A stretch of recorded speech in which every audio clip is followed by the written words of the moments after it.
প্রিয় ছাত্রছাত্রী, তোমরা নিশ্চয়ই জানো যে দীর্ঘদিন যাবৎ তোমাদের পড়াশোনা বন্ধ হয়ে আছে। বিশেষ করে আজকে প্রায় ৮-৯ মাস হতে চলল।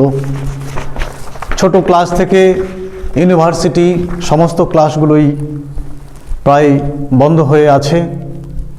কোথাও কোথাও কিছু কিছু অনলাইনে ক্লাস হচ্ছে, কিন্তু সেটা সব জায়গায় নয়। কেউ কেউ হয়তো নিজের ইচ্ছেতেও তোমরা বাড়িতে পড়াশোনা করছো। তো যাই হোক, বিশেষ করে দশম এবং দ্বাদশ শ্রেণীর ছাত্রছাত্রীদের উদ্দেশ্যে বলছি যে তোমরা নিশ্চয়ই দুশ্চিন্তায় ছিলে যে আমাদের সিলেবাস কতখানি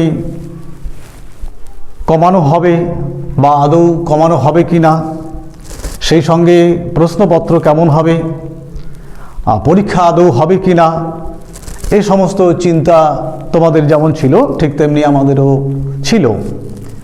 কিন্তু মধ্যশিক্ষা পর্ষদ এবং কাউন্সিল তোমাদের চিন্তা অনেকটাই কমিয়ে দিয়েছে। প্রায় 30% সিলেবাস কমিয়ে তোমাদের সামনে সিলেবাস এবং কিভাবে নম্বর ডিস্ট্রিবিউশনগুলো থাকবে সেগুলো তুলে ধরেছে এবং সেই সঙ্গে পরীক্ষার রুটিন সেটাও একটা ঘোষণা করেছে। জুন মাস থেকে পরীক্ষা শুরু, অর্থাৎ 1 জুন থেকে পরীক্ষা শুরু, তারপর হায়ার সেকেন্ডারি, এইভাবে পরীক্ষাগুলো চলবে। তো এই গত কয়েক মাসে তোমরা যা পড়াশোনা করেছো সবই একটু অনিশ্চয়তার মধ্যেই ছিল। আর এখন আমরা একটু চেষ্টা করছি যে তোমাদের সেই সিলেবাস ধরে আরও কিভাবে সুন্দর করে আলোচনা করা যায় সেই বিষয়গুলো নিয়ে। ইতিমধ্যেই তোমরা জেনে গেছো যে তোমাদের বিশেষ করে আমি দশম শ্রেণীর কথা বলছি। দশম শ্রেণীর ছাত্রছাত্রী যারা আছো তারা তোমরা একটু দেখে নাও। তোমরা নিশ্চয়ই হয়তো দেখে নিয়েছো এবং সেইভাবে পড়াশোনা তোমরা শুরু করে দিয়েছো। তো সেখানে যে চ্যাপ্টারগুলো থাকবে তার মধ্যে বহির্জাত প্রক্রিয়া ও তাদের দ্বারা সৃষ্ট ভূমিরূপ, এই হলো 1 নম্বর চ্যাপ্টার। এর মধ্যে ছোট ছোট বিষয়গুলো অন্তর্ভুক্ত করা আছে। আর 2 নম্বর যেটা চ্যাপ্টার আছে, অর্থাৎ এখানে একেবারে আমরা যদি বইতে যাই চ্যাপ্টার 5 নম্বরের চ্যাপ্টার, সেটাতে ভারত, সেখানে থাকছে ভূমিকা, ভারতের প্রাকৃতিক পরিবেশ, ভারতের অর্থনৈতিক পরিবেশ, মানচিত্র, এই 2 চ্যাপ্টার। এবার তোমরা নিশ্চয়ই হয়তো পেয়ে গেছো। তো যদি মনে হয় কখনো সেটা লিখে দেওয়ার প্রয়োজন তাহলে তোমরা সেটা জানাবে, তাহলে আমি লিখে দেব।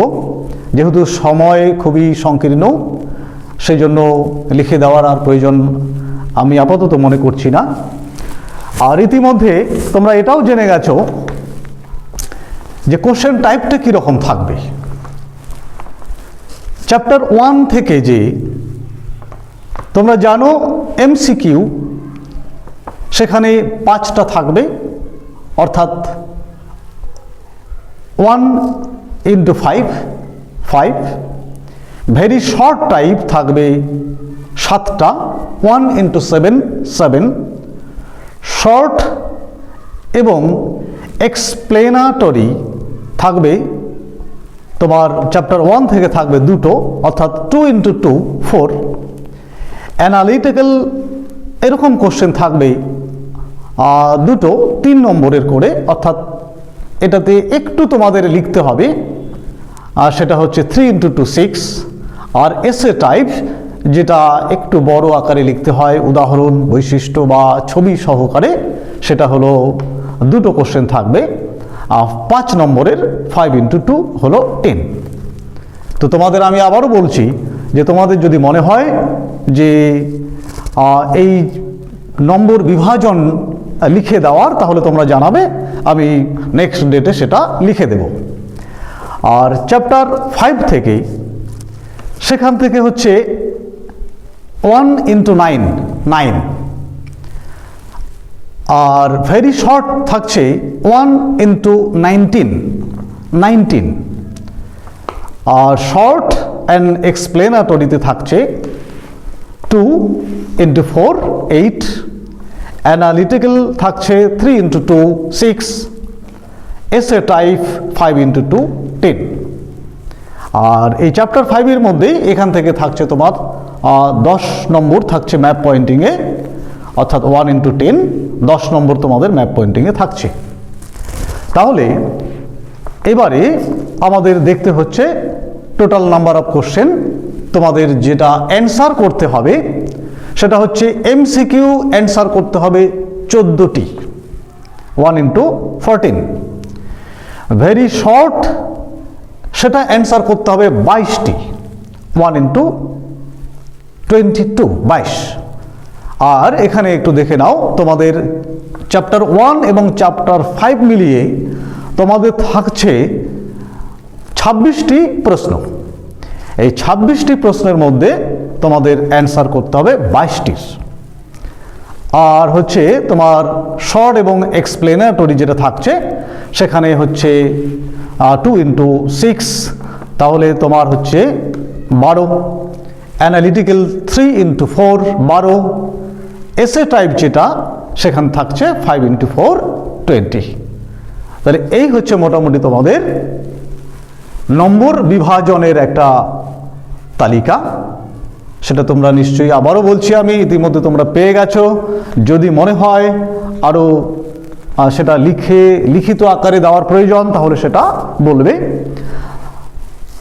তাহলে এইটা হচ্ছে এই বিষয়টা এখানটায় গেল। এবারে আমরা একেবারে সরাসরি পড়াশোনার দিকে একটু চলে যাই। তো চ্যাপ্টার 1-এ যেটা থাকছে, চ্যাপ্টার 1-এ হচ্ছে বহির্জাত প্রক্রিয়া। বহির্জাত প্রক্রিয়া,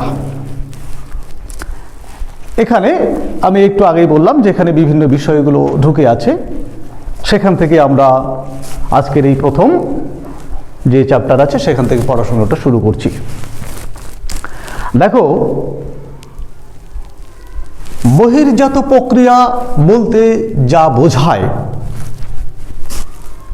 এই কথাটির মধ্যেই আমাদের লুকিয়ে আছে এর অর্থটি। বহির্জাত বলতে আমরা নিশ্চয়ই বাইরের ভাগ বা বহির্বিভাগ এ ধরনের কোনো কথা বুঝি।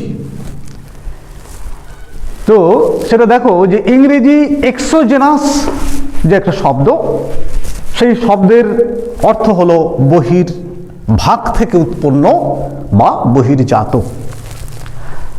তাহলে এই বহির্জাত যে কতগুলো শক্তি, সেই শক্তিগুলো ভূমিরূপ গঠনে প্রভাব বিস্তার করতে পারে। সেগুলো আমরা এক এক করে দেখে দিচ্ছি। যেমন দেখো, সূর্যতাপ, বৃষ্টিপাত, তুষারপাত, নদী, হিমবাহ, ভৌম জল, সমুদ্র তরঙ্গ, এগুলো সবই হচ্ছে বাইরের শক্তি। এই শক্তিগুলো দীর্ঘকাল ধরে ভূপৃষ্ঠে ক্রিয়াশীল থাকে। ভূপৃষ্ঠে ক্রিয়াশীল থেকে ভূমিরূপের বিভিন্ন পরিবর্তন ঘটায়, ভূমিরূপের বিভিন্ন সৃষ্টি করে। সুতরাং এই যে বললাম বহির্জাত প্রক্রিয়া, এই যে বাইরের শক্তিগুলো, এই শক্তিগুলোর দ্বারা যে সমস্ত ভূমিরূপ গঠন হয়, আমরা সেই বিষয়টা নিয়ে এখন আলোচনা করব। আর তোমাদের আমি আবারও বলছি যে আমরা যেহেতু সময় সংকীর্ণ, এই জন্য একটু তাড়াতাড়ি করে আমাদের একটু যেতে হবে। আর সেক্ষেত্রে যদি তোমাদের কোনো অসুবিধা হয়, বিশেষ কিছু জানার থাকে, তোমরা পরবর্তীতে সেটা জেনে নিতে পারবে। তাহলে আমরা প্রথমত বুঝলাম যে বহির্জাত প্রক্রিয়াটা কি জিনিস এবং বহির্জাত যে শক্তিগুলো সেগুলো কি কি। আমি আবারও বলছি, বহির্জাত শক্তিগুলো হলো সূর্যতাপ, বৃষ্টিপাত, তুষারপাত, নদী, হিমবাহ, ভৌমজল, সমুদ্র তরঙ্গ। এরকম শক্তিগুলো হচ্ছে বহির্জাত শক্তি। আর এই শক্তিগুলো যে কাজটা করে, অর্থাৎ এরা যে সমস্ত ভূমিরূপ তৈরি করে, ভূমিরূপ গঠন করে, ভূমিরূপের ক্ষয় করে, ভূমিরূপের বিবর্তন ঘটায়, সেই বিষয়গুলো হচ্ছে আমাদের আলোচ্য বিষয়। তাহলে এই বহির্জাত শক্তিগুলোর মধ্যে থেকে প্রথমেই যেটা আমরা আলোচনা করব সেটি হচ্ছে নদী। নদী হচ্ছে একটা বহির্জাত শক্তি এবং নদী বহির্জাত শক্তিগুলোর মধ্যে একটা অন্যতম প্রধান শক্তি, যার কাজগুলো আমরা একেবারে চোখের সামনে বিভিন্ন জায়গায়, পৃথিবীর বিভিন্ন প্রান্তে, আমরা সব জায়গায় আমরা যার কাজগুলো দেখতে পারি। তাহলে এবার নদীর কাজ দ্বারা সৃষ্ট ভূমিরূপ, অর্থাৎ নদী যে কাজগুলো করছে তার যে ভূমিরূপগুলো আমরা ধীরে ধীরে আলোচনা করব। আচ্ছা, এবার এই নদীর ভূমিরূপ আলোচনা করতে গিয়ে আমাদের বেশ কিছু বিষয় আমাদের একটু আলোচনা করা দরকার। যদিও তোমাদের প্রত্যেকেরই জানা আছে, তবুও আমাদের মনে হয় যে আমরা বোধহয় আর একটু ঝালিয়ে নিলে ভালো হয়। যে যেমন হলো প্রাথমিকভাবে নদী কাকে বলে। এরকম আমাদের অনেকেই হয়তো আমরা জানি, নদী দেখেছি, নদীতে অনেকেই আমরা স্নান করছি, হ্যাঁ, অনেকেই এমনও লোক আছে এখনও নদীর জল খাচ্ছে। কিন্তু যখনই তাকে বলা হচ্ছে যে বলো তো তাহলে নদী কাকে বলে, তখন কিন্তু আমরা একটু অস্বস্তিতে পড়ে যাচ্ছি। হ্যাঁ, যে তাহলে এখন এটা কিভাবে বলি, আমি তো নদীতে দেখেছি, আমার বাড়ির পাশে নদী আছে, আমি নদীতে স্নান করছি। তাহলে এই নদী কাকে বলে এর কিন্তু আমাকে একটা সংজ্ঞা আমাকে দাঁড় করাতে হবে, সেই জিনিসটা আমাকে দাঁড় করাতে হবে। তাহলে দেখো, সেটা একেবারে আমরা ক্লাস 5 থেকেই হয়তো পড়ে আসছি। সেই জিনিসটা একেবারেই সোজা, আমাদের সোজাভাবেই আমরা একটু বুঝবো। যে যেমন ধরা যাক, কোনো উঁচু স্থান থেকে, সেটা পাহাড় হতে পারে, পর্বত হতে পারে, সে উঁচু স্থান থেকে কোনো একটা জলধারা যেটা একেবারে প্রাকৃতিক নিয়মে, সেই জলধারা উঁচু স্থান থেকে নেমে সে এঁকে বেঁকে এসে ধরো সমতল ভূমি হয়ে সেই যে জলধারাটি অন্য কোনো জলধারার সঙ্গে যদি মিশে যায়, সেই জলধারাটি অন্য কোনো হ্রদে মিশে যেতে পারে, সেই জলধারাটি অন্য কোনো নিচু স্থানে মিশে যেতে পারে, সেই জলধারাটি গিয়ে বিশেষ করে সাগর মহাসাগরে মিশে যেতে পারে। তাহলে এই যে উঁচু স্থান থেকে, মানে বিশেষ করে পর্বত বা পাহাড় থেকে যে জলধারাটি নেমে আসলো, এই জলধারাটিকেই আমরা বলবো নদী। একেবারে আমাদের স্বাভাবিকভাবে জাস্ট একটু জেনে নেওয়া, আর খুব বেশি আমাদের এখানটায় জেনে নেওয়ার খুব দরকার নেই। এবার এই চ্যাপ্টারের মধ্যে যেটা আমাদের আর একটা বিষয় জেনে নিতে হবে, তা হচ্ছে দেখো, নদী অববাহিকা।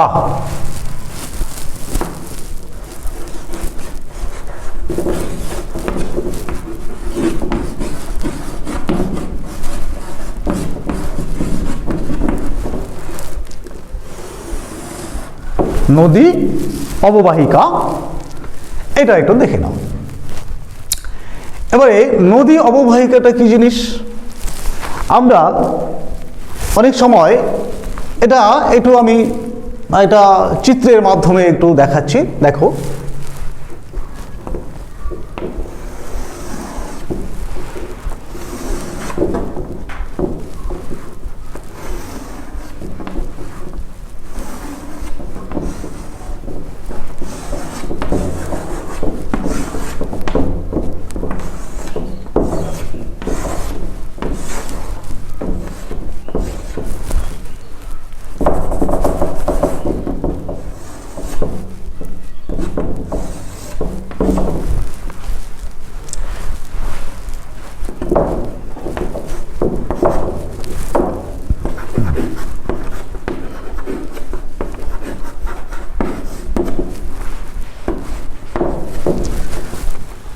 এখানে দেখতে পাচ্ছ যে এই যে এইটি হচ্ছে মূল নদী, আর এই মূল নদীতে আরো এটি আরেকটি নদী, এই নদীটি এখানে এই মূল নদীতে এসে মিশে গেছে। আবার দেখতে পাচ্ছ যে এখান থেকে একটা নদী এদিকে বেরিয়ে গেছে, এখান থেকে একটা নদী এখানে বেরিয়ে গেছে।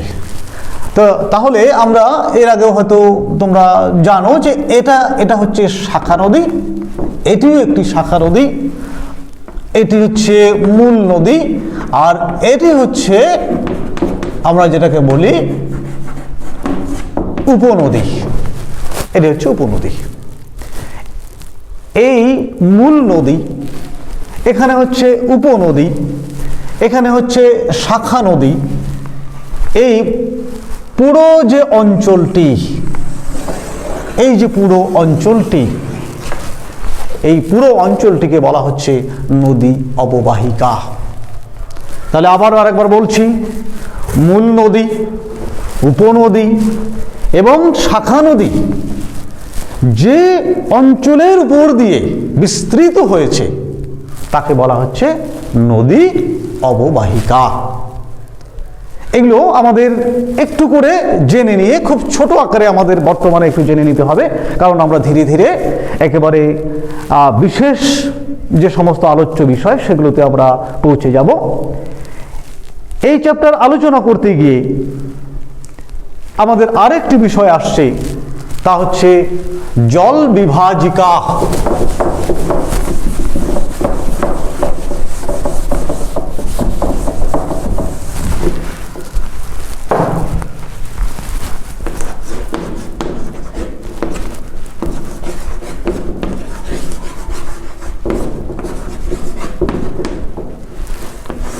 জল বিভাজিকা, জল বিভাজিকা এটি কি জিনিস? অর্থাৎ একটু আগে আমি বললাম যে অববাহিকা আমরা ছোটবেলা থেকে পড়ে আসছি, যে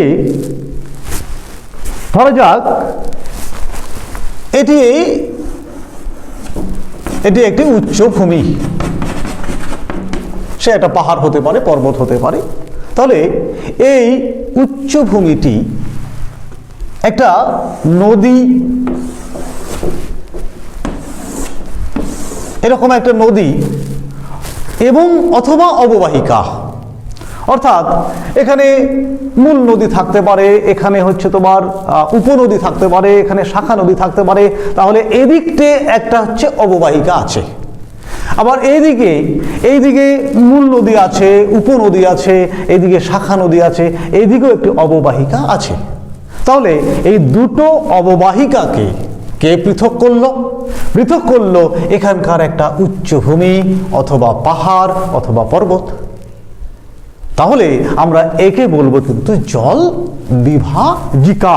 তাহলে এই হচ্ছে জল বিভাজিকার বিষয়। এবার আমরা এর পরের যে বিষয় তাতে সেটা আলোচনা করছি।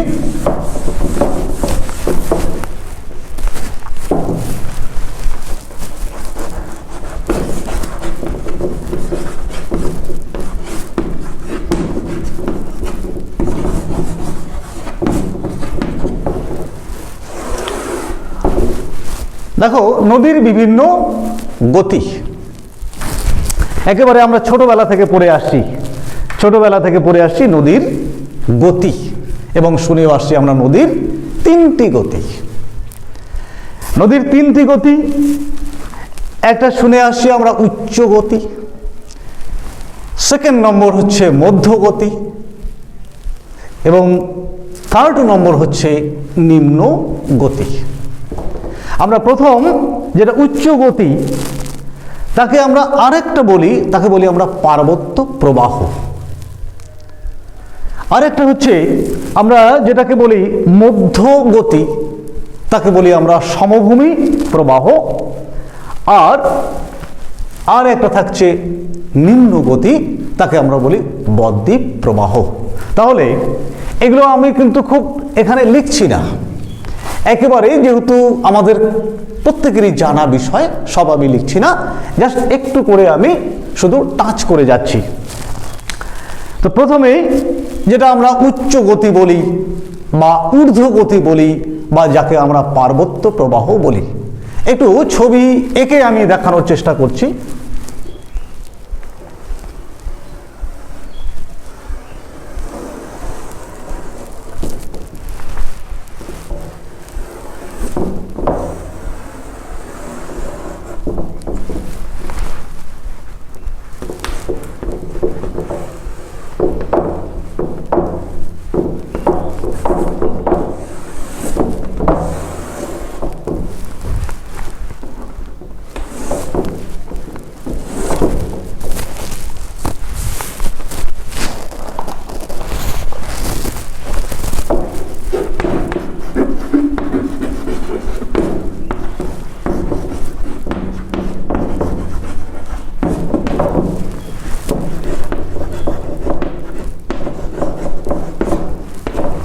দেখো, যদি আমাদের ছবিটা এরকম হতে পারে, এটা যদি নদী হয়, এটা নদী, তাহলে আমরা ধরে নিচ্ছি যে একেবারে প্রথম যে ভাগ উচ্চ গতি, এটাকে ধরে নিচ্ছি আমরা মধ্যগতি, আর শেষ পোর্শন এটাকে ধরে নিচ্ছি আমরা নিম্ন গতি। এবার স্বাভাবিকভাবে আমাদের মনে একটা প্রশ্ন হতে পারে যে স্যার তাহলে উচ্চ গতি আমরা স্যার কত দূর অবধি ধরবো, কতখানি আমরা ধরবো, এর শেষ কতখানি বা মধ্যগতি কোথা থেকে শুরু করব, সেটা একটা প্রশ্ন হতে পারে। দেখো, সেক্ষেত্রে এরকম হবে যে আমরা প্রত্যেকেই জানি যে নদী নিশ্চয়ই কোনো একটা জায়গা থেকে উৎপন্ন হয়, যাকে আমরা উৎস বলি। তাহলে সেই উৎপত্তি স্থল থেকে, তাহলে নদী যেখান থেকে সৃষ্টি হলো সেখান থেকে সে পার্বত্য অঞ্চল বেয়ে যখনই সমভূমিতে প্রবেশ করবে, পার্বত্য অঞ্চল বেয়ে যখনই সে সমভূমিতে প্রবেশ করবে, এই সমভূমি প্রবেশ করার আগ পর্যন্ত যে জায়গা, এইটুকু আমরা বলি উচ্চ গতি। তবে সেটা সব জায়গায় খুব অনেক সময় দেখা গেল নদী খুব তাড়াতাড়ি সমভূমিতে পৌঁছে গেল বা সমভূমি খুব তাড়াতাড়ি পেয়ে গেল, তাহলে সেটুকু পর্যন্তই হবে। আবার দেখা গেল যে অনেকটা পথ সে পার্বত্য অঞ্চলের মধ্য দিয়ে যাচ্ছে, তাহলে অনেক দূর যাওয়ার পরে সে সমভূমিতে পৌঁছালো, তাহলে তার উচ্চ গতিটা যত একটু লেন্দি হবে, একটু দূরবর্তী হবে। কিন্তু আমাদের শুধুমাত্র এইটুকুই জানলে হবে যে উৎপত্তি স্থল থেকে, উৎস থেকে নদী যখনই সমভূমিতে প্রবেশ করবে, সেই সমভূমিতে প্রবেশ করার আগ পর্যন্ত যে যতখানি জায়গা, তাকে আমরা বলছি উচ্চ গতি। আর একটা হচ্ছে মধ্যগতি। এবার দেখো, তাহলে এই মধ্যগতিটা হচ্ছে তাহলে সমভূমির শুরু। এই সমভূমি শুরু থেকে যত দূর পর্যন্ত সমভূমি আছে, যতদূর পর্যন্ত সমভূমির মধ্য দিয়ে নদী প্রবাহিত হচ্ছে, ততদূর পর্যন্ত জায়গাকেই আমরা বলবো মধ্যগতি। ঠিক আছে? এবার আর একটা আছে, সেটা হচ্ছে তোমার নিম্ন গতি। এটি একেবারে শেষ, অর্থাৎ সমভূমি সম্পূর্ণ পেরিয়ে গেছে, পেরিয়ে গিয়ে প্রায় আর অল্প কিছু দূর বাকি আছে, তারপরে হয়তো সে সাগর বা মহাসাগরে মিশে যাবে। এই সাগর বা মহাসাগরে মিশে যাওয়া এবং তার আগ পর্যন্ত যে জায়গা, তাকে আমরা বলবো তখন নিম্ন গতি। এবার এই গতি বলতে মানে কি? এখানে এক তো আমি বললাম যে উচ্চ গতি বা পার্বত্য প্রবাহ, তাহলে এখানে জিনিসটা একেবারে পরিষ্কার যে এটা হচ্ছে পার্বত্য প্রবাহ, তার মানে পর্বতের মধ্য দিয়ে যাবে। আর মধ্যগতি, এটাকে আমরা বলছি সমভূমি, এটাকে আমরা কি বলছি, সমভূমি প্রবাহ, তার মানে সমভূমির মধ্য দিয়ে যাবে। আর এটাকে কি বলছি আমরা, বদ্বীপ, বদ্বীপ প্রবাহ, তার মানে একেবারে শেষ অংশ হয় সমুদ্রে মিশে গেছে, তার অংশ সমুদ্রে মিশে যাওয়ার আগের অংশ, যেখানে নদীতে অর্থাৎ যে জায়গাগুলোতে নদীতে বদ্বীপ সৃষ্টি হয় তার আগে আছে কি, মধ্যগতি। তাহলে যে জায়গাগুলোতে বদ্বীপ সৃষ্টি হয় সেই জায়গাগুলো হচ্ছে নদীর নিম্ন গতি। এই হচ্ছে তিনটি গতি। আজকে এই পর্যন্তই থাকলো। আগামী দিন এই প্রশ্নটি অর্থাৎ নদীর ক্ষয়কাজের ফলে সৃষ্ট ভূমিরূপ সেটি আলোচনা করা হবে। Thank you.